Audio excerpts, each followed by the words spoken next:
Didik TV KPM.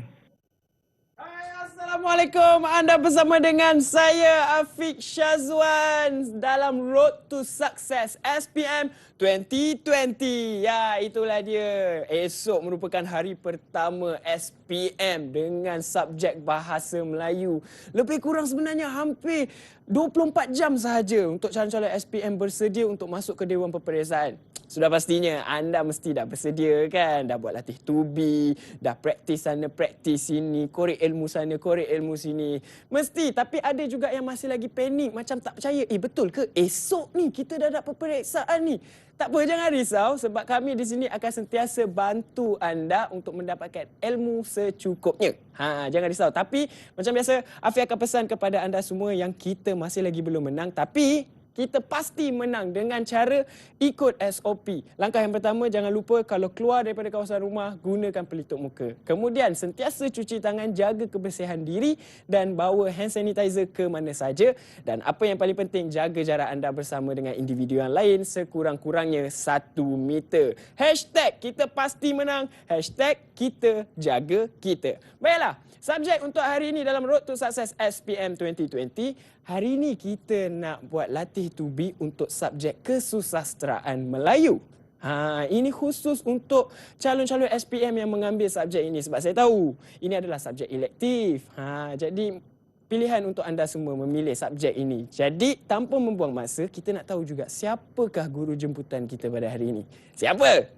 Kalau nak tahu, jom kita sama-sama saksikan profil guru melalui VT yang telah kami sediakan ini. Jom.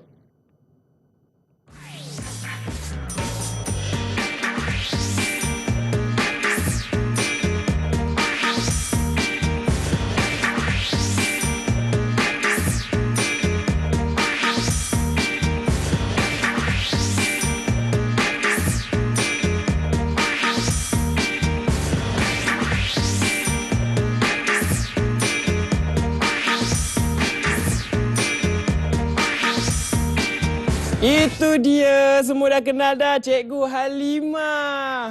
Assalamualaikum Cikgu. Waalaikumsalam. Cikgu sihat? Sihat, Alhamdulillah. Baik, sebelum kita mulakan latih tubi kita pada hari ini bersama dengan calon-calon SPM di luar sana, saya nak tanya jugalah Cikgu, sastra ni susah ke tidak sebenarnya?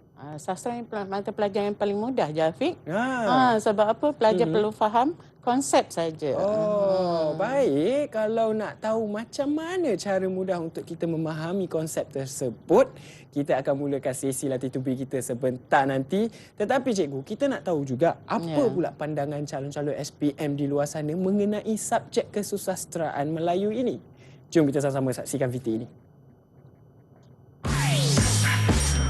Didik TV KPM. Hai, saya Nur Aqilah Amali. Saya merupakan calon SPM 2020. Bagi saya, subjek yang paling mudah untuk saya mendapat keputusan yang cemerlang ialah subjek kesusasteraan Melayu. Kerana subjek ini ianya hanya bergantung pada fakta dan huraian. Subjek ini juga subjek yang hampir sama dengan bahasa Melayu. Contohnya seperti tema, nilai, pengajaran dan sebagainya. Itu saja daripada saya. Sekian, terima kasih. Didik TV KPM. Itu dia pandangan calon SPM mengenai subjek kita pada hari ini. Tapi sebelum tu, kita nak tanya calon-calon semua dah bersedia? Okey, dah bersedia. Cikgu Halimah dah bersedia untuk mulakan sesi pembelajaran kita pada hari ini? Okey, saya sudah bersedia. Dah bersedia. Tapi Cikgu, pesan dekat calon-calon SPM yang di rumah tu, apa perlu disediakan untuk salin nota cikgu ni? Cuma sediakan alat tulis dan buku kosong saja. Boleh. Baiklah. Jadi, kalau anda mesti dah menggelabah lah ni, nak pergi cari buku nota, nak pergi cari itu, nak pergi cari ini, alat tulis, kat mana pula simpannya kan? Tak apa, jangan risau sebab kita akan berehat terlebih dahulu. Kemudian kita akan sambung lagi selepas ini. Jangan ke mana-mana. Semuanya dalam Road to Success SPM 2020. Didik TV KPM.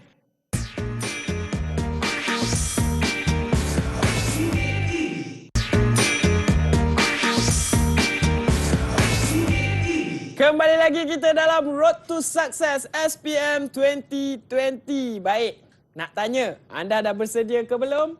Dah? Baik. Nah, sebab cikgu di studio pun dah bersedia. Tapi sebelum tu Afiq nak pesan, jangan lupa ikut SOP. Jaga keselamatan anda, jaga kebersihan anda. Gunakan pelitup muka, hand sanitizer jangan lupa dan jaga jarak anda bersama dengan individu yang lain. Baik cikgu, kita boleh mulakan sekarang. Tapi sebelum tu cikgu, saya nak memperkenalkan pelajar-pelajar yang akan bersama dengan kita. Inilah dia, anak murid Cikgu Halimah. Assalamualaikum semua. Waalaikumsalam. Baik. Okey, jadi semua dah bersedia Kita nak buat latih tubi bersama dengan Cikgu Halimah. Okey Okey? Okey. Baiklah. Saya serahkan sepenuhnya pada Cikgu Halimah. Silakan. Okey, terima kasih Afiq. Okey, apa khabar anak-anak murid semua pagi ni? Baik. Okey, alhamdulillah. Okey, jadi pada pagi ini kita akan belajar tentang kesusasteraan Melayu. Okey, jadi kita periksa walaupun lambat lagi, tapi sebagai persediaan awal kita kena melengkapkan diri kita dengan ilmu kesusasteraan. Okey, baik. Jadi sebenarnya cikgu, kesusasteraan Melayu ni mungkin ada juga pelajar-pelajar yang tak mengambilnya ataupun mereka macam tertanya-tanya sastra ni susah ke tidak, kemudian nak tahu dengan lebih lanjut lah. Mungkin mereka boleh belajar sama-sama dengan Cikgu Halimah pada hari ini. Okey, terima kasih Afiq. Sebenarnya mata pelajaran kesusasteraan Melayu ini dia tidak susah, senang. Yang penting pelajar-pelajar faham konsep. Dan untuk lebih lanjut saya akan terangkan nanti. Boleh, jadi ikuti siaran kita pada pagi ini. Baik.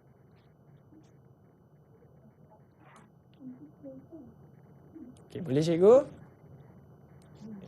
Okey, tak apa cikgu. Cikgu touch screen je.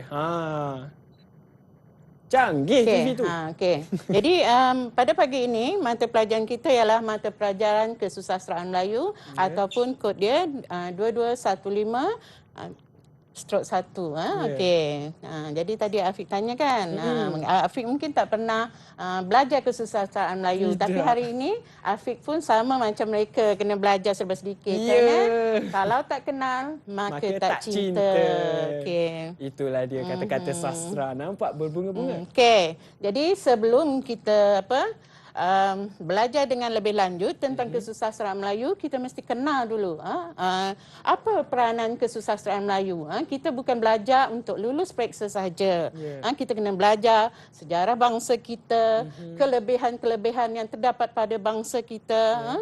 Okey, jadi kita boleh lihat melalui peranan kesusasteraan Melayu dalam masyarakat. Okey. Jadi bila saya sebut peranan ni, dia tidak bergerak secara berasingan.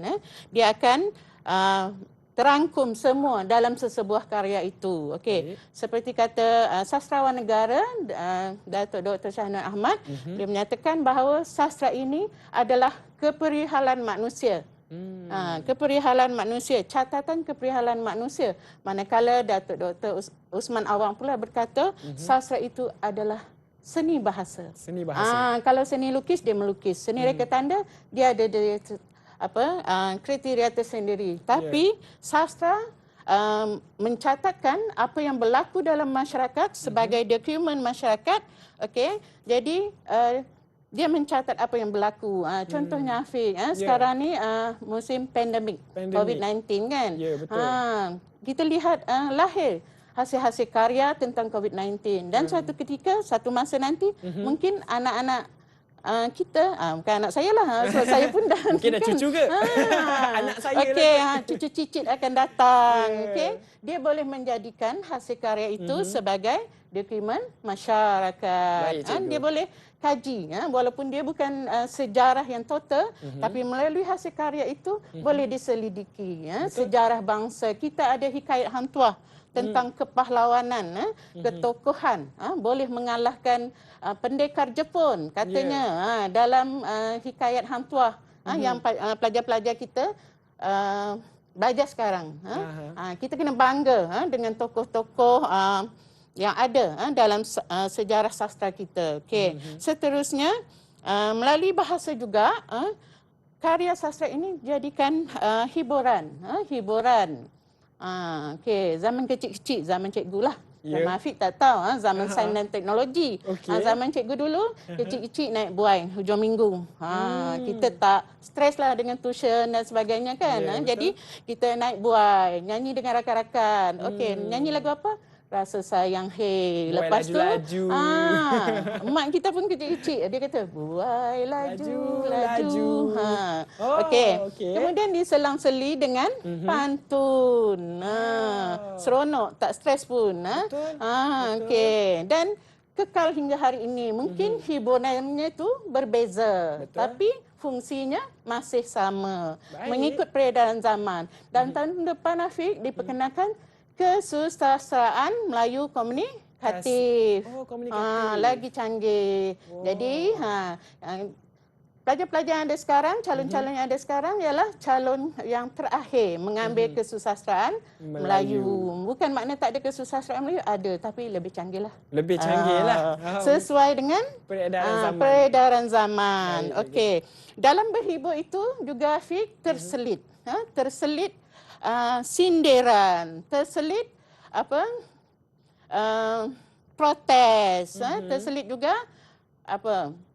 didaktiknya, pengajarannya, pelajar-pelajar membaca hasil karya sastra. Okey, contoh seloka jimat, seloka boros dan jimat, seloka boros dan jimat. Jadi pelajar belajar tentang tu, berhibur, sambil berhibur itu diselitkan dengan sindiran. Okey, sindiran tentang supaya jangan supaya jangan boros. Maksudnya ada jangan unsur boros. nasihat lah di dalam hiburan Ada unsur kita. nasihat dan fungsi itu kekal hingga sekarang. Okey. Betul. Dan boleh juga dijadikan protes sebab masyarakat kita dia ada pantang larangnya. Tak boleh cakap secara langsung. Jadi menggunakan seni bahasa tersebut kita akan memprotes secara orang kata berhemah, secara berhemah. Kita lihat, okey, cerpen Lebay Malang. Maafkan saya. Cerpen Cerpen. air mata dalang. Air mata dalang. Air mata dalang. Kita tahu seni pendalangan sekarang semakin kurang. Betul. Jadi dalam cerita tu wataknya tu dihina oleh menantunya sendiri, seorang ustazah kan, sebab macam melakukan sesuatu pekerjaan yang bercanggah dengan agama. Jadi disindir, tapi secara tidak langsung pelajar itu sendiri atau calon-calon itu sendiri boleh menghayati karya tersebut. Dan mereka boleh mendapat iktibar selain daripada kritikan, okey, Okey, dan cikgu. sindiran. Faham. Okey.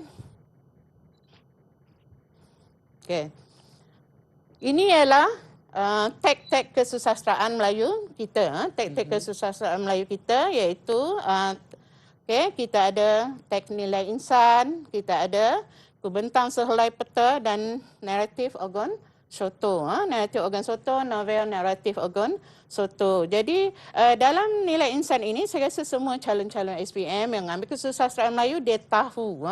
Okey, kita ada puisi tradisional dalam tag nilai insan dan prosa tradisional. Okey, kita ada sajak, kemudian cerpen dan drama dalam kubentang sehelai peta dan novel naratif. Okey.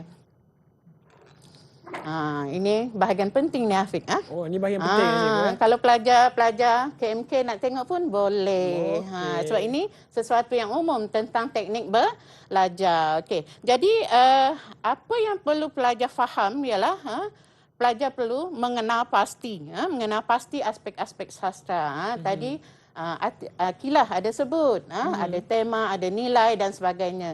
Jadi pelajar perlu faham konsep itu. Selepas mereka faham konsep, mereka perlu membaca teks. Sekarang ni zaman ni pelajar-pelajar kurang membaca. Jadi kita nak menerapkan sikap suka membaca itu melalui teks sastra tadi. Mereka dah faham konsep, mereka kena apa kita kata membaca teks tersebut sebab peristiwa dalam teks terutamanya prosa perlu difahami, kita kena menghubung kait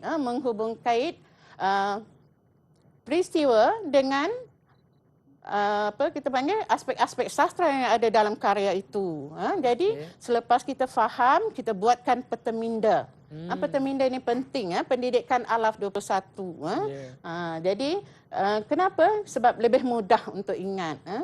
Kemudian selepas tu kena buat latih to be. Latih to be.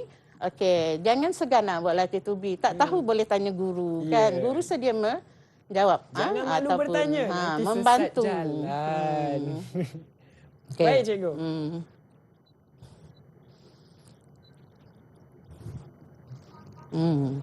Okey, kita kata tadi dalam teks kita ada prosa, kita ada puisi. Okey, ada prosa, ada puisi. Jadi, untuk memahami kajian puisi, okey, apa dia yang perlu kita faham?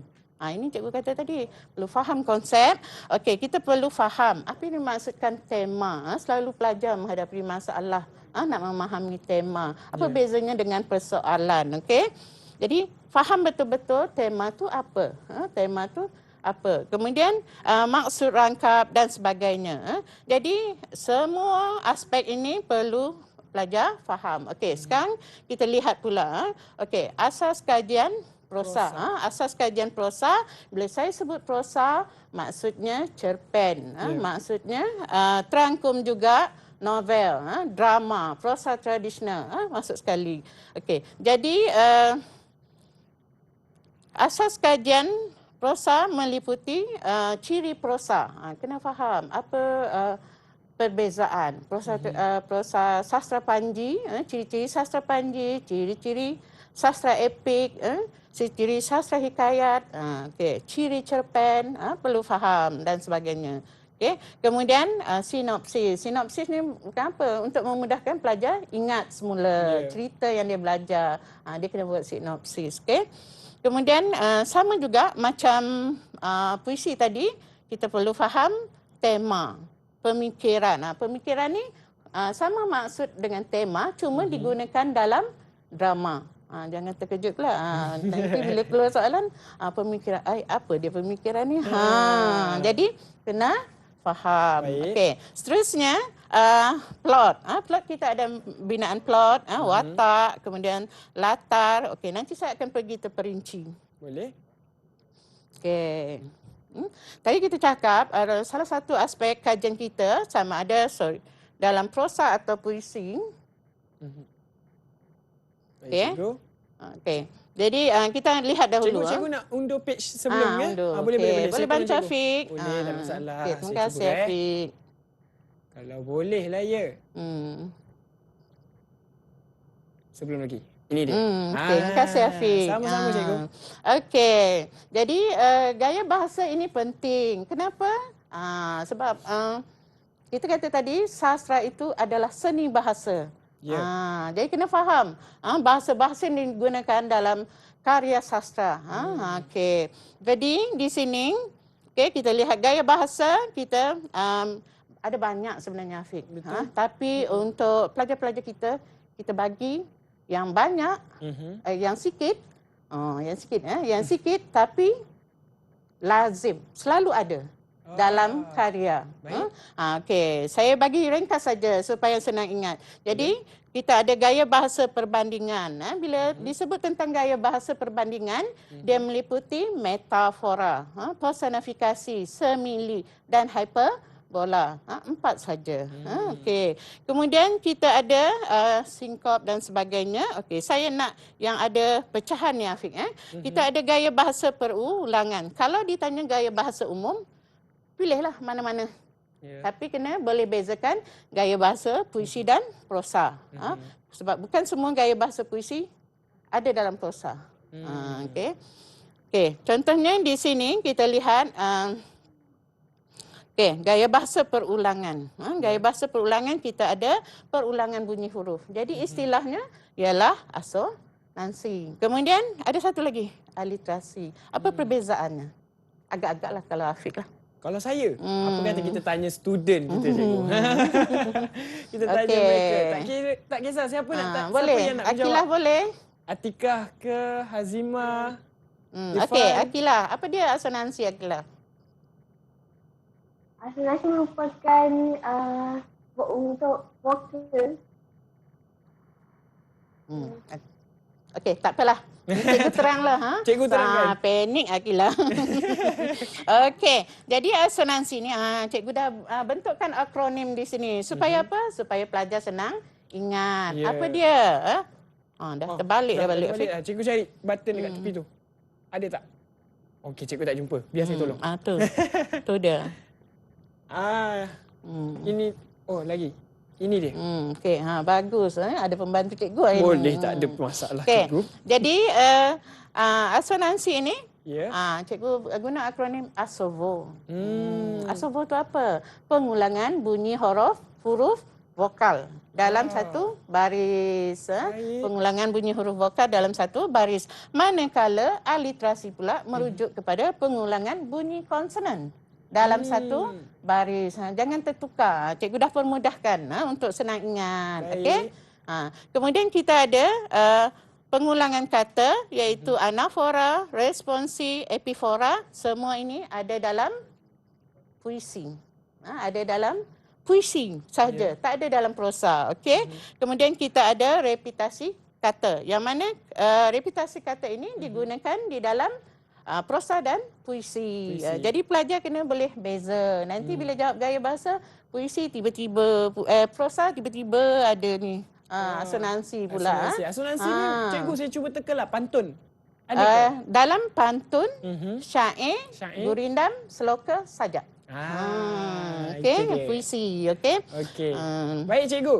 Sebelum kita ke next page cikgu, ini sebenarnya kita nak rehat terlebih dahulu lah cikgu. Okey, Boleh ya cikgu? terima kasih. Okey, kita rehat terlebih dahulu. Jadi kita jumpa lagi selepas ini. Jangan ke mana-mana. Ingat jaga SOP. Kita jumpa lagi selepas ini dalam Road to Success SPM 2020.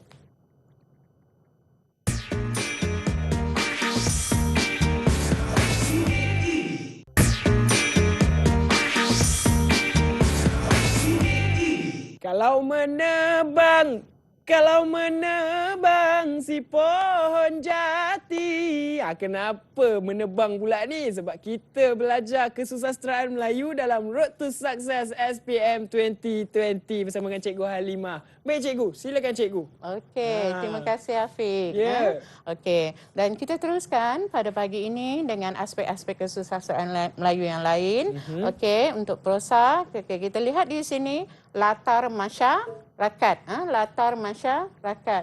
Okey, bila disebut latar masyarakat ni dia membawa maksud jamak. Okey, jadi di sini dia mesti, kalau kita nak bagi contoh, dia mesti melebihi dua orang watak, ataupun dia gunakan istilah-istilah yang umum. Istilah-istilah yang umum iaitu semua penduduk, penduduk Ogon Soto dan sebagainya. Okey, jadi kita mesti berikan contoh yang lebih daripada dua orang watak. Contohnya kita ada masyarakat mengikut kaum dan bangsa, masyarakat pendatang asing, masyarakat Eropah dalam karya-karya kita. Seterusnya masyarakat berdasarkan tempat. Tempat. Okey, kalau Afiq misalnya duduk di bandar, okey, dan kru-kru kita yang lain tu duduk di bandar. Kita kata masyarakat bandar, Afiq. Okey, kemudian kalau orang tu bekerja, okey, macam Afiq dan rakan-rakan bekerja di bidang penyiaran, okey, masyarakat penyiaran. Okey. penyiaran. Tapi mesti lebih daripada dua orang, tak boleh Afiq seorang aja. Sebab masyarakat Saya rasa anak murid dah faham dah semua ni sebab cikgu-cikgu dia dah peringatkan banyak kali. Okey. Okey, seterusnya Baik. kita lihat dahulu, okey, perwatakan. Perwatakan ni pula kalau tadi dalam bentuk jamak, ramai. Okey, kalau perwatakan ni lebih kepada seorang. Okey, seorang watak. Okey. Okey, kita nak tentukan macam mana nak tulis, kita mesti tentukan, okey, tulis seorang yang. Seorang yang campur dengan apa nilai yang ada pada dia. Okey. Seorang yang penyayang. Nilai yang positif, negatif kan. Seorang yang pemarah. Contohnya yang pembenci. dalam contohnya Afiq dalam sastra Panji kita permaisuri, marah dengan menantu bukan pilihan dia. Antara dua darjat katakan. Itulah Okey. Jadi dan kita ada seorang yang bijak, bijak dalam karya-karya kita. Contohnya Pak Amit. Pak Amit dalam cerpen apa agaknya? Siapa? Siapa boleh Cerpen jawab? apa Pak Amit tu? Atikah Malfoy. Wow, nama dia. Atikah Malfoy, Pak Amit. Dalam cerpen Pak apa? Amit, cerpen apa? Tika. Atika? Namun itulah hakikatnya. Cerpen namun itulah hakikatnya. Seorang bijak merancang masa depan dia. Okey? Okey. Dan seterusnya nilai. So, saya rasa nilai ni dah mantap dah dalam kalangan pelajar kita. Dia boleh tentukan berdasarkan pembacaan dia apa nilai yang terdapat dalam karya itu. Okey. Seterusnya.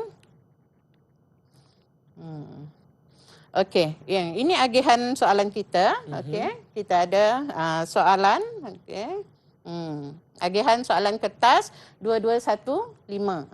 Okey, kita ada bahagian 1. Bahagian 1 ini merupakan soalan respon terhad. Kenapa kita katakan terhad? Yang ini anak-anak kena fahamlah sebab jawapan semua ada dalam petikan. Berdasarkan teks. Berdasarkan teks, dia dah ambil petikan, kemudian jawapan semua ada dalam tu. Cuma pelajar kena cari. Nanti kita ajar macam mana nak cari. Kemudian dalam bahagian 1 ini ada 10 soalan. Jadi calon-calon kena jawab 10 soalan ni. Kalau tak jawab, nanti kena buang. Saya selalu katakan anak murid saya, awak buang markah ke laut. Kan? Okey. Jadi diperuntukkan 40 markah. Jadi satu soalan 4 markah. Jawab. Kena dapatkan markah penuh. Okey. Seterusnya bahagian 2 kita kata respon terbuka. Respon terbuka ni maksudnya berdasarkan keseluruhan teks yang saya tadi tunjukkan di awal. Okey. Bahagian 2 ni ada 3 bahagian. Ada 3 bahagian. Okey, kita ada bahagian A, puisi dan prosa tradisional. Puisi dan prosa tradisional. Jadi, pelajar kena pilih satu soalan dari setiap bahagian. Dan dia ada pecahan-pecahan soalan dia. Dan biasanya untuk soalan ini dia bertanya tentang aspek sastra dalam karya dan penghasilan karya. Okey, markah diperuntukkan 60 markah. Okey. Okey, ini sepintas lalulah. Saya tak perlu nak terangkan sebab biasanya tiap-tiap tahun bila ada peperiksaan pertengahan tahun, peperiksaan akhir tahun, inilah dia. Soalan-soalan diambil daripada genre mana dan berapa markah. Okay. Jadi mungkin pelajar dah tahu dah. Dia dah tahu dah. Cuma nak orang kata nak biarkan mereka mengimbas kembali. Nak recall balik. Istilah sastra kita guna. Mengimbas kembali apa yang mereka telah lalui. Dan mengimbas muka apa yang akan mereka hadapi dalam SPM nanti. Baik. Okey. Macam mana nak menjawab soalan bahagian 1? Okey, jadi anak-anak kena dengar dengan teliti. Okey. Okey, contohnya di sini bila kamu dapat petikan soalan tu, okey, pertama sekali kena faham kehendak soalan. Katakan bahagian 1, apa kehendak soalannya? Kemudian perlu baca petikan tersebut demi, kalau dia puisi, baca baris demi baris. Kalau dia prosa, baca ayat demi ayat. Sebab kita nak mengesan. Hari ini kita akan jadi detektif Conan. Mengesan ni. Mengesan. Mengesan. Mengesan apa yang ada dalam petikan kita tu. Kemudian seterusnya, kenal pasti aspek sastra dalam karya tersebut. Afiq, kita ada 6 detektif Conan ini. Kita ada 6 detektif Conan. Nanti kita tanya. Okey. Dan seterusnya, jawapan-jawapan tu kena tulis dengan ringkas dan padat. Kita ada 1 jam je, Afiq, untuk menjawab yang ni. Jadi jawapan perlu ringkas dan padat. Tak perlu panjang-panjang. Sebab masa itu emas.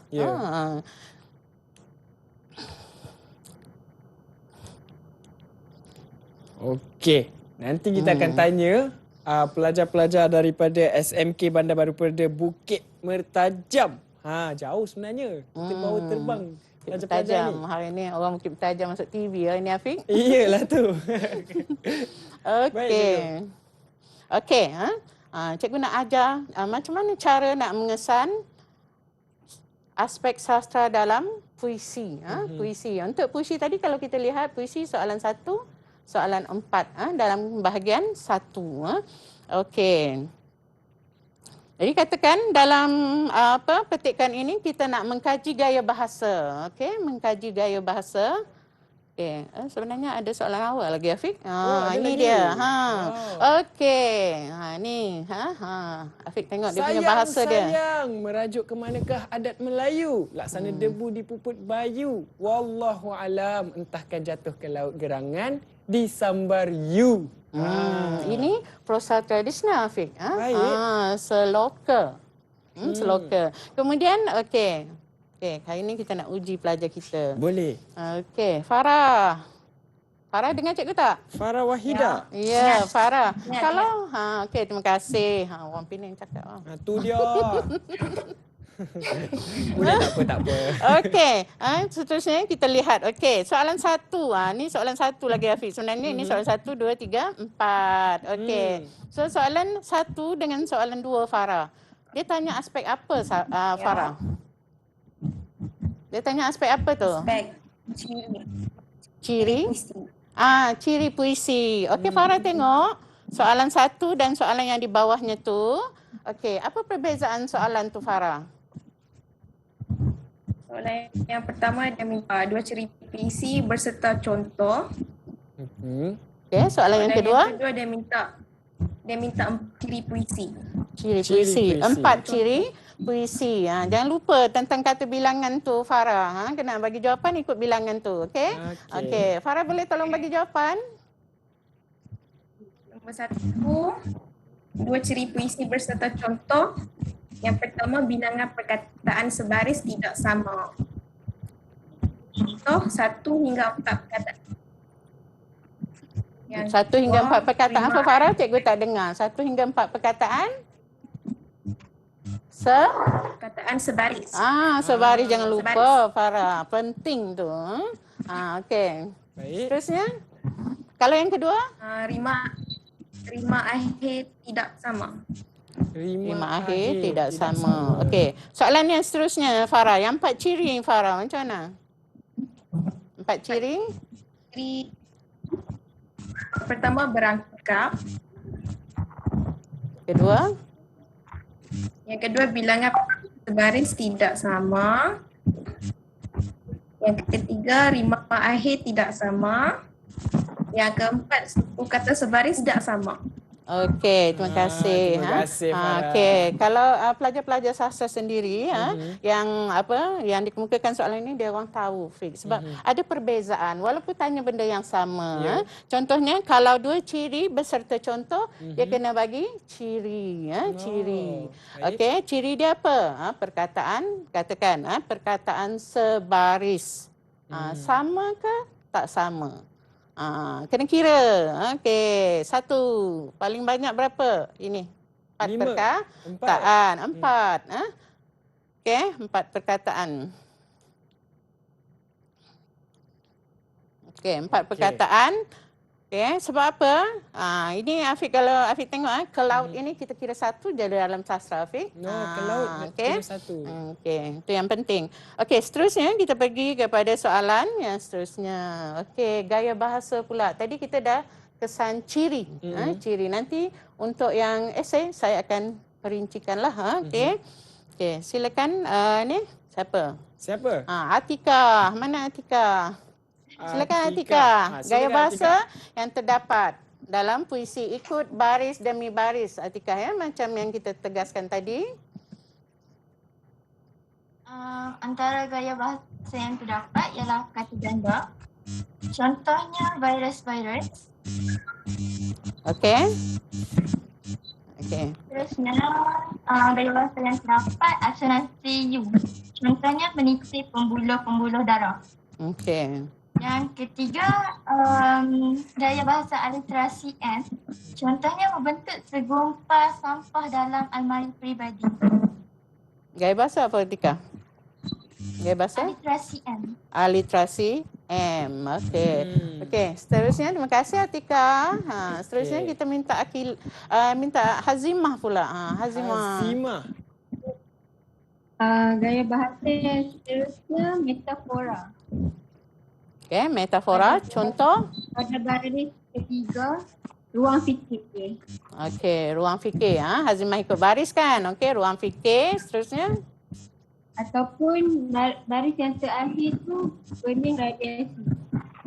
Benih radiasi songsang. Okey. Okey. Terima kasih Hazimah. Okey. Ini jawapan yang Hazimah dan Atikah bagi tadi. Okey. Jadi kalau kita lihat bila kita sebut gaya bahasa puisi, dua gaya bahasa yang ada dalam puisi yang ada, mesti ada, iaitu asonansi dan aliterasi. Okey, asonansi dan aliterasi. Contohnya di sini, meniti pembuluh-pembuluh darah. Okey, asonansi U, asonansi U. Kan bila kita tulis jawapan kena gariskan. Gariskan bunyi huruf yang diulang itu, ataupun kita tak nak garis, kita tulis dalam kurungan. Okey, seterusnya begitu juga dengan aliterasi. Kita gariskan huruf konsonan M tersebut ataupun kita letakkan dalam kurungan. Okey, seterusnya kata ganda, virus. Okey, contohnya ini yang tadi yang disebut oleh Atikah tadi. Okey. Yeah. Seterusnya metafora. Metafora ini kalau kita nak menjawab, kita ambil perkataan metafora itu sahaja ataupun kita ambil baris puisi itu dan kita gariskan. Tapi saya sarankan ambil terus perkataan itu sebab kadang-kadang kita lupa nak garis. Okey. Okey, begitu juga dengan di sini responsi. Kita boleh tulis sahaja perkataan kian di situ ataupun kita boleh ambil baris puisi yang ada perkataan kian itu dan kita tulis dan garis. Okey, itu dia. Okey, kalau kita sebut responsi ini, dia mesti berulang, berturutan. Tak boleh di sana, di sini, di situ, tak boleh. Dia mesti dalam baris yang berturutan. Begitu juga dengan anafora dan epifora. Okey. Okey, teknik plot pula. Okey, kita mengesan teknik plot dalam prosa. Sekarang kita pergi kepada prosa. Okey. Bila saya sebut prosa ini, cikgu cuma ambil contoh di sini, novel. Sebenarnya cara yang sama juga untuk kita mengesan dalam cerpen, dalam drama dan sebagainya. Okey, kita lihat di sini teknik plot. Jadi teknik plot ini kita minta Ifan. Ya, Ifan. Ya. Teknik plot pertama ialah pemberian. Okey. Dan matera itu menuju permukaan laut berpeleng-peleng. Ifan dekatkan mic Okey. Ifan. Alah. Okey, Kurang saya dengar. faham apa maksud Ifan tu. Faham. Okey. Okey. Baik, Maksudnya Ifan dia baca baris demi baris. Okey, berdasarkan baris demi baris tersebut, jadi Ifan kata baris yang ni ayat ini, ayat demi ayat. Dia Baik. kata ayat yang pertama dan kedua ni Afiq ialah teknik pemberian. Diceritakan secara terperinci itu apa yang berlaku. Okey. Okey, untuk teknik plot ini, teknik plot, okey, katakan untuk yang ini, yang kedua, okey, kita dah sediakan jawapannya di sini. Kita garis, kita ambil petikan tersebut, ambil petikan tersebut dan klasifikasikan aspek sastra apa, teknik plot apa. Okey, begitu juga dengan yang ketiga ini, esok belum berlaku. Jadi kalau esok belum berlaku dan ada peristiwa yang dia bayangkan, maka kita katakan itu ialah teknik imbas muka. Okey, seterusnya. Okey, sudut pandangan pun sama juga. Jadi kita akan teruskan. Ini contoh dia. Sudut pandangan dalam karya kita, sudut pandangan orang kedua dan orang ketiga. Okey. Okey, ini contoh-contoh aspek sastra dalam karya kita. Cuma untuk bahagian 2 ini cikgu nak teruskan kepada contoh-contoh soalan. Okey, daripada sini kita dapat simpulkan soal tadi mesti ada apa yang kedua.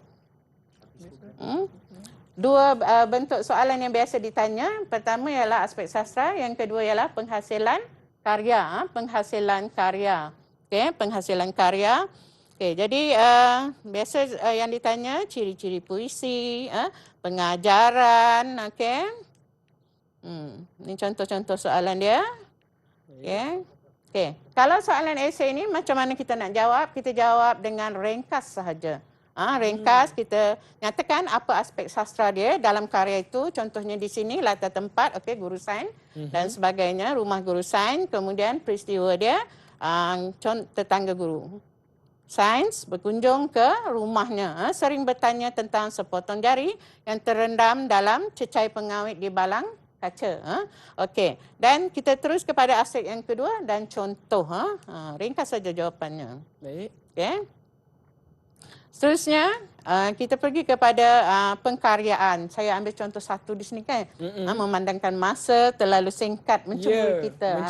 Tak sempat kita nak rungkai apa yang kita belajar 2 tahun dalam masa beberapa minit saja ni. Okey. Jadi untuk pengkaryaan pantun ni kita kena pasti mana-mana soalan karya kena pasti kehendak soalan, kemudian okey, nyatakan dia nak tema apa, berapa dia nak bilangan rangkap dia. Kemudian tulis bahagian maksud dahulu. Tema itu kita masukkan di bahagian maksud. Kemudian diikuti oleh cari perkataan, perkataan bahagian pembayang. Pembayang contohnya mulia kita bunyinya sama dengan peria, santapan kenyataan. Kemudian kita tulis ayat-ayat dalam bahagian pembayang dan murnikan setiap baris. Begitu juga dengan karya puisi yang lain. Okay. Baik, cikgu. Sebelum kita mengakhiri program kita pada hari ini, latih tubi kita pada hari ini, cikgu ada tak apa-apa pesanan buat calon-calon SPM, terutamanya yang mengambil subjek kesusasteraan Melayu ini? Okey. Buat pelajar-pelajar SPM, sila jawab soalan dengan tenang. Okey. Anda telah bersedia sebenarnya, dan pastikan jawab soalan dengan betul.